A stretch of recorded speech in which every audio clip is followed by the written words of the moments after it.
But there are some other tricks that I want to show you. So let's head back over to ChatGPT.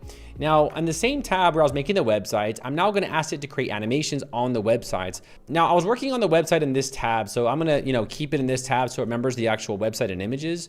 I want to create animations on the websites. I want a small bird to fly across the homepage, and I want black clouds to slowly move around the website. But make sure the black clouds are behind the image of the woman and the text and the button. Adjust the Z index properly for this. And after about a minute, it now generated this prompt. Now here you can see it's at the Z index. I think the black cloud should actually be higher, but we'll see what happens here.